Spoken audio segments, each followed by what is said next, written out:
Muy buenos días, tengan todos ustedes. Muchas gracias a los medios de comunicación. A nombre del Grupo Parlamentario del PAN en el Senado, les agradecemos esta atención que tienen. El día de hoy, pues como todos ustedes saben, tenemos nuestra primera sesión ordinaria de este periodo y el Grupo Parlamentario del PAN en el Senado va a aprovechar para reiterar cuáles son nuestras prioridades legislativas en este primer periodo ordinario. Lo hemos dicho ya, tenemos una agenda legislativa muy completa que tiene 5 ejes, 30 grandes acciones, de las cuales derivan 10 acciones prioritarias para México.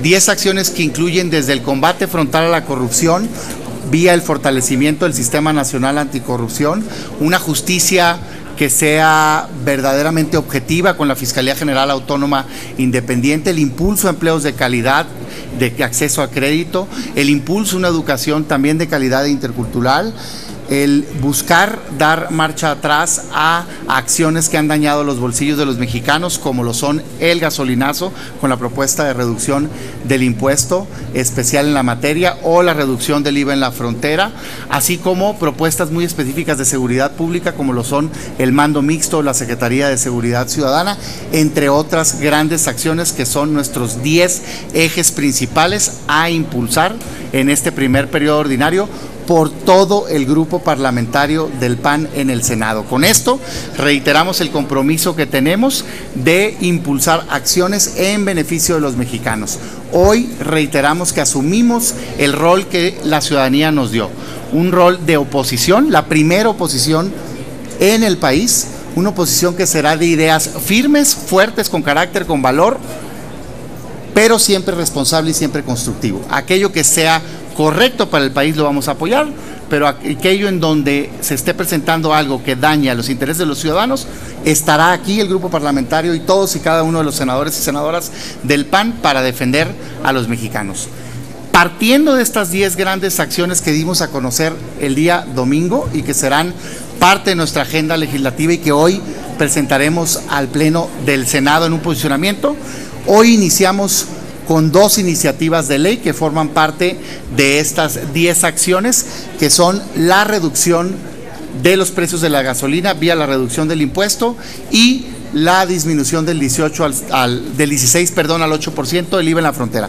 Para ello le voy a ceder la palabra para que expliquen a detalle la iniciativa, primero en materia de la reducción de IVA a la frontera, a mis compañeras Gina, senadora de Baja California, Lupita Saldaña de Baja California Sur y Mayuli de Quintana Roo, a quienes les cedemos la palabra, y después a nuestro compañero Víctor Fuentes para que explique la propuesta de reducción de los precios de las gasolinas. Adelante. Muy buenos días, tengan todos ustedes. A nombre del Grupo Parlamentario de Acción Nacional, quiero compartirles una iniciativa que estaremos presentando el día de hoy ante el Pleno de esta Cámara de Senadores, que es interés finalmente de todos los estados fronterizos de nuestro país. El Partido Acción Nacional, desde la tóxica reforma fiscal del año 2014, ha venido impulsando la reducción del IVA en la frontera. El aumento del IVA al 16% en esa tóxica reforma fiscal ha provocado que en los estados fronterizos la competitividad se ha visto disminuido, al grado de que muchos de los comercios, de muchas de las empresas en la zona fronteriza han tenido que cerrar sus puertas. Es por eso que el Partido Acción Nacional, desde la legislatura pasada y principalmente en esta legislatura, estaremos proponiendo la reducción del IVA del 16 al 8%. Esto es con la finalidad de ayudar a las familias fronterizas, a las empresas fronterizas, para que puedan tener competitividad con respecto de la competencia que tienen con los estados con quienes colindan. En este sentido, estaremos presentando una iniciativa con proyecto de decreto por el que se reforma el artículo 2 de la Ley del Impuesto al Valor Agregado. Esto con la finalidad de que, si bien es cierto, ya se han presentado o se estarán presentando otras iniciativas por diferentes fuerzas políticas, algunas de las zonas que que tienen que ver o que corresponden a los estados fronterizos no están siendo tomadas en cuenta. Es decir, únicamente se está considerando 20 kilómetros de la frontera. Estamos buscando que tanto el estado de Baja California Sur como el estado de Quintana Roo sean considerados como se tenía en la ley del impuesto al valor agregado en el año 2013. Nosotros queremos hacer un exhorto y apelamos a la voluntad de las diferentes fuerzas políticas para que apoyen la iniciativa y que finalmente los ciudadanos de los estados fronterizos, incluyendo Baja California Sur e incluyendo Quintana Roo, sean beneficiados. Y yo aquí nada más les quiero dar un punto muy importante. Estaremos de alguna manera, y la afectación presupuestal sería de alrededor del 29,000 millones de pesos, que finalmente para un presupuesto federal en donde tenemos 587,000 millones de pesos como excedente de ingreso, que finalmente no sabemos a dónde se va, finalmente la afectación es mínima. Sin embargo, el apoyo a las familias de las fronteras y de los estados de Baja California Sur y Quintana Roo serían muy beneficiadas. Muchísimas gracias y paso la palabra a mi compañera de Baja California Sur. Adelante. No, adelante. Perfecto. Muchas gracias, muy buenos días a todas y a todos. Como ya lo expresó Gina, esta es una bandera del Partido Acción Nacional. Que sepan los sudcalifornianos y la sociedad que vive en las fronteras que vamos a dar la batalla, los legisladores, senadores y senadoras del Partido Acción Nacional, para que nos devuelvan la tasa que teníamos, y sabemos que muchos partidos lo han propuesto. Entonces creemos que lo vamos a lograr y que los sudcalifornianos, que Baja California, que Quintana Roo y quienes ya gozaban de que el impuesto fuera del 11%, pues podamos lograr este incentivo de que en toda la frontera tengamos el 8%. Con toda responsabilidad vamos a presentarlo junto con las compañeras y compañeros para que nuestro estado y los estados fronterizos se vean beneficiados con esta medida. Muchas gracias. Gracias, muy buenos días a todos que nos acompañan. Primero que nada, quiero agradecerles a mis compañeras y compañeros senadores que se suman precisamente a esta propuesta que el Partido Acción Nacional ha presentado a lo largo de varios años y de varios procesos electorales, en donde se tenga que reducir nuevamente el IVA en las fronteras. Si bien es cierto, habemos senadores y senadoras de los estados fronterizos, también reconocer de los demás senadores que se suman o que todos juntos como grupo parlamentario presentamos esta iniciativa y que son de los primeros puntos que se están presentando en el Senado. Como ya lo dijeron mis compañeras senadoras, y no voy a abundar en ello, pero simplemente dejar muy en claro que es de suma relevancia y de suma importancia echar atrás precisamente esa reforma que en su momento, hace unos años, llevó a cabo el actual gobierno federal con sus mayorías, y que hoy también nuevamente, porque se ha presentado a lo largo de las legislaturas anteriores del Congreso Federal por parte del PAN, muchos compañeros que hoy senadores lo hicieron, en mi estado en concreto, también en Quintana Roo, lo hemos presentado la actual legislatura local, la anterior legislatura local, es decir, hemos ido impulsando el Partido Acción Nacional a lo largo de todo el territorio, pero sobre todo en los estados fronterizos, que se lleve a cabo esta reducción nuevamente del IVA en las fronteras. Y por ello, ya para culminar, pues invitar y exhortar a los demás grupos parlamentarios a la discusión y al debate y al análisis, pero sobre todo a la congruencia de llevar a cabo los beneficios para la sociedad, que es muy importante y que sobre todo es lo que primeramente nos debe interesar como senadores. Muchísimas gracias, y pues vamos por otro tema. Gracias. Gracias. Para hablar finalmente sobre el tema de la propuesta del grupo parlamentario de dar marcha atrás al gasolinazo, de la reducción del IEPS, le paso la palabra al senador Víctor Fuentes, de Nuevo León. Pues, como ya se ha mencionado, la reforma hacendaria del 2014 fue muy agresiva para los bolsillos de los mexicanos, y el tema del gasolinazo no fue la excepción.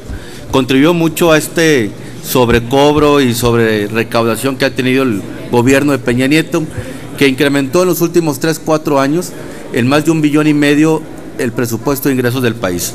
Lamentablemente este ingreso no se ve reflejado en servicios y mucho menos en obra de infraestructura, sino en gasto público. No tenemos la menor duda que con la baja en el IEPS, en gasolinas y de otros impuestos que buscaremos estratégicamente cómo reducir para que el impacto de las gasolinas sea lo menos fuerte al consumidor y a las cadenas de producción, se van a ver suficientemente compensados con las estrategias de austeridad que tiene el gobierno o que ha propuesto el gobierno de Andrés Manuel López Obrador. Gracias. Pues esas son las iniciativas que el día de hoy presentamos, parten de las 10 acciones que vamos a cumplir en todo el periodo y cada sesión estaremos presentando una acción legislativa distinta para cumplir con el compromiso que tenemos con los ciudadanos. En agenda política, ustedes ya lo vieron también, están 2 puntos de acuerdo que destacan, uno del grupo parlamentario del PAN en el Senado, rechazando la figura de los coordinadores estatales o delegados que se están queriendo establecer en todas las entidades por el daño que se le hace al pacto federal y que se busca que, si bien se quieren llevar a cabo acciones de austeridad, se lleven a cabo, pero en pleno respeto al pacto federal y no invadiendo facultades que tienen los gobiernos estatales. Y 2, el senador Madero, acompañado de varios de los legisladores, ha presentado un punto de acuerdo también relativo al caso Chihuahua. A sus órdenes para cualquier pregunta. Sí, coordinador, les pregunta Leticia Robles de Excelsior. ¿Qué tal? Muy buenos días a todos. El día de hoy, Excelsior informa el adelanto del proyecto para la creación de la ley orgánica de la Fiscalía General de la República, y uno de los puntos es que el Ejecutivo Federal va a tener la facultad para cesar al fiscal general de la República cuando considere que actúa atentando contra las instituciones democráticamente establecidas en el país. Lo que le quiero preguntar, señor coordinador, es si esta disposición que está en este proyecto de la iniciativa atenta contra la figura real de lo que sería un fiscal autónomo e independiente del Ejecutivo Federal, y desde la perspectiva del PAN, al iniciar la negociación en torno a esta iniciativa, si serán contundentes en esta posición de eliminar esa parte. Muchísimas gracias. Con mucho gusto. Déjame darte un comentario general partiendo de que no conocemos esa iniciativa. Es decir, entiendo que es un trabajo periodístico de un proyecto que se presume que se va a presentar, pero en este momento, digamos, no lo tenemos y creo que sería sumamente irresponsable pues marcar una postura, en nuestro caso, de algo que no conocemos. Esperaremos, por supuesto, que llegue, pero nosotros tenemos nuestra propia visión. ¿Cuál es la visión del PAN como sistema PAN? Fiscalía General Autónoma, Independiente y Apartidista. De hecho, hay un resolutivo votado por el órgano que le toca establecer la conducción política del partido, que es la permanente, en ese sentido, que envió a ambas cámaras en la pasada legislatura y que nos sigue aplicando a nosotros. Nosotros vamos en las acciones, el punto 2, de hecho, es vamos por una Fiscalía General Autónoma, Independiente y Apartidista. ¿Qué implica esto? Reforma al 102 constitucional para garantizar la autonomía plena de la Fiscalía y todo un mecanismo, por supuesto, de nombramiento que garantice que quien esté al frente de la Fiscalía General sea una persona que no nada más cumpla con los requisitos profesionales técnicos para el cargo, sino que también tenga un amplio reconocimiento por su ética y por su moral. Nosotros creemos que la Fiscalía General no debe de tener un vínculo político partidista con el presidente de la República y sin duda alguna estamos en contra de lo que han anticipado, que es querer tener a su fiscal carnal con 3 propuestas que puso de personas ligadas a él en su vida, digamos, profesional. El PAN va por una Fiscalía General de verdad, autónoma, independiente, y cuando llegue esa propuesta pues podemos hacer comentario particular. Pero el hecho de que un presidente de la República tenga las facultades de cesar a un fiscal ¿encaja con la figura de la independencia y la autonomía? De entrada te diría que tiene que haber controles parlamentarios. No quiero entrar a profundizar un debate sobre un supuesto de algo que no conocemos, pero digamos que hay figuras en donde se tiene doble intervención. O sea, es normal encontrar un esquema en donde sí pueda uno de los poderes retirarlo y el otro tiene objeción. en este caso, pues el Senado pudiera tener objeción de ese retiro. Pero yo diría, sería muy irresponsable entrar a algo pues que no conocemos. Lo que te garantizo es que la propuesta del Grupo Parlamentario del PAN en el Senado es Fiscalía General Autónoma Independiente Partidista, blindando tanto el nombramiento como el proceso de remoción. Gracias. Sandra Argüelles, Las Noticias con Javier Alatorre. ¿Cómo están? Muy buenos días. Buenos días. Para preguntarles, nuevamente sé que sacaron un comunicado, pero en esta primera sesión del periodo ordinario, el caso Noé Castañón, ¿qué va a pasar? ¿Cómo se va a insistir el grupo parlamentario del PAN? ¿Qué es lo que van a hacer? ¿Qué es lo que puede hacer el Senado en este caso? Le voy a ceder la palabra a la senadora Xóchitl Gálvez, que es quien ha dado la postura del grupo parlamentario del tema.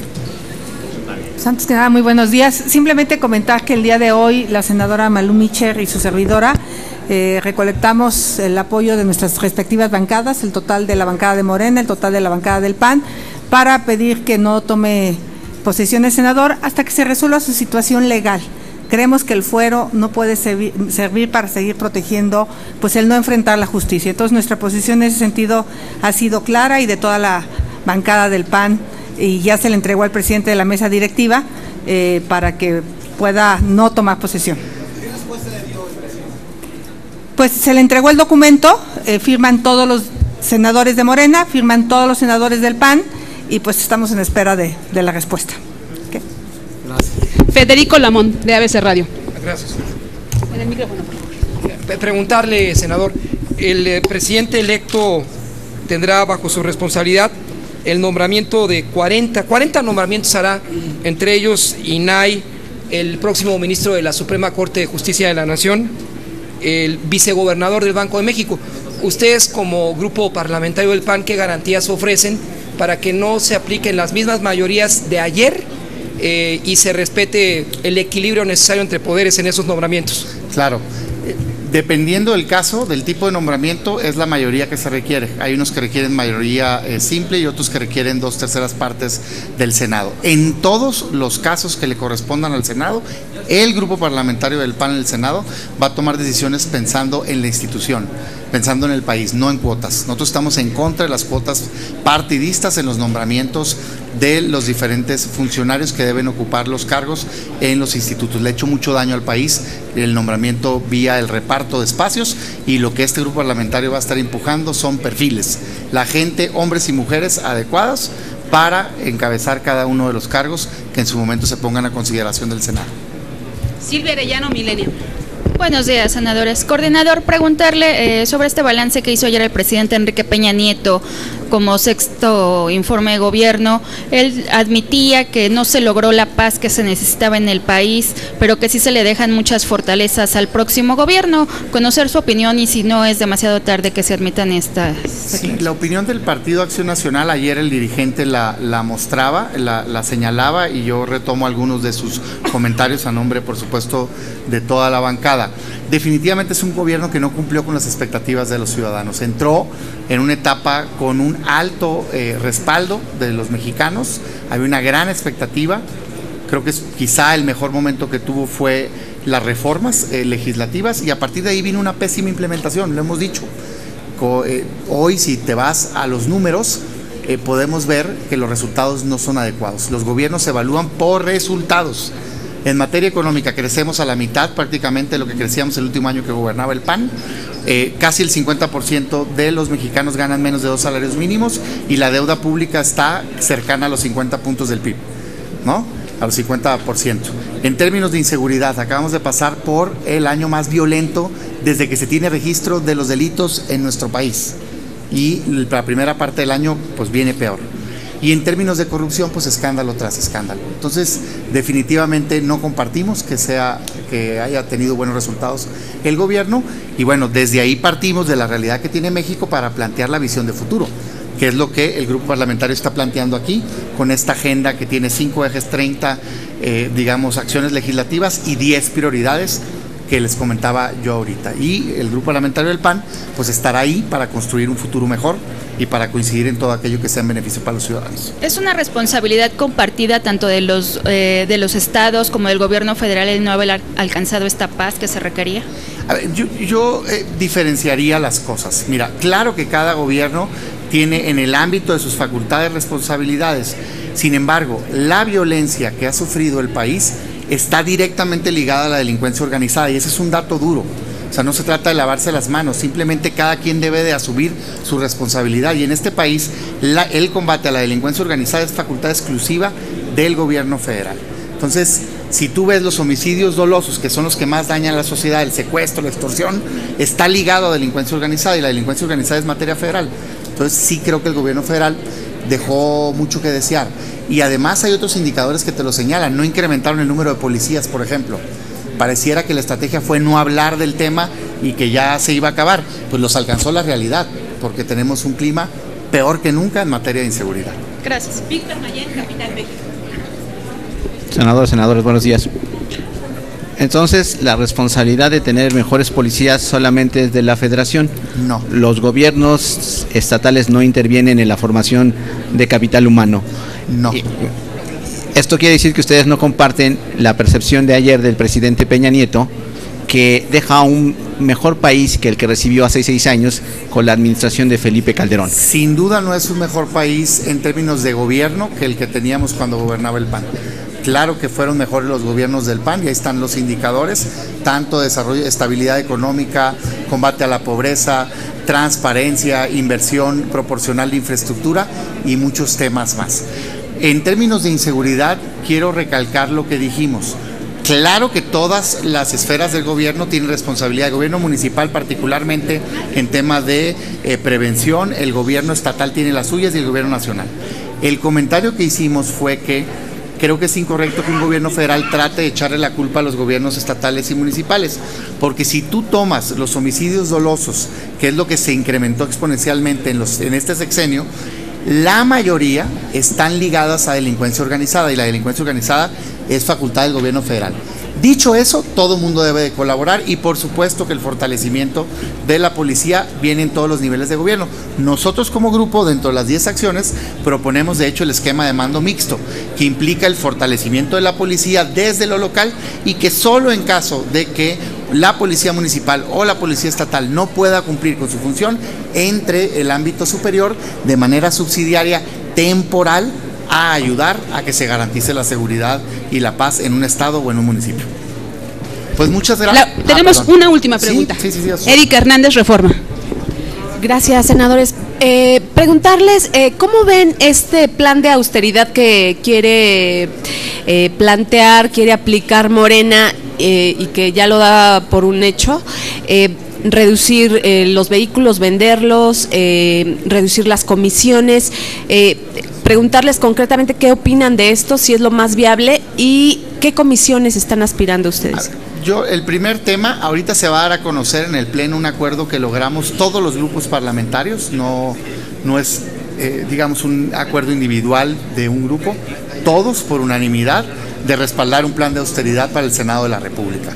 Quiero decirlo con contundencia, el Partido Acción Nacional a lo largo de los años ha venido impulsando medidas de austeridad. Tan solo en la pasada legislatura, tanto el Senado como la Cámara de Diputados, se presentó un plan que incluía reducción en plazas en todos los gobiernos, eliminación de seguro de gastos médicos mayores, reducción de vehículos, de celulares, de viáticos y muchas cosas más. En ese sentido, siempre el Partido Acción Nacional estará, y es el caso de todos los senadores que integramos y senadoras, el Grupo Parlamentario del PAN, a favor de planes de austeridad, con una pequeña, enorme acotación, sin que eso impacte las capacidades institucionales de cada poder. Es decir, ¿el Poder Ejecutivo debe apretarse el cinturón? Sí, pero debe de poder hacer su trabajo. ¿El Poder Legislativo debe apretarse el cinturón? Sí, muchísimo, y nos lo vamos a apretar, pero tiene que quedar con la capacidad para hacer el trabajo. Y el Poder Judicial también. En ese sentido, hay un acuerdo de todos para ello.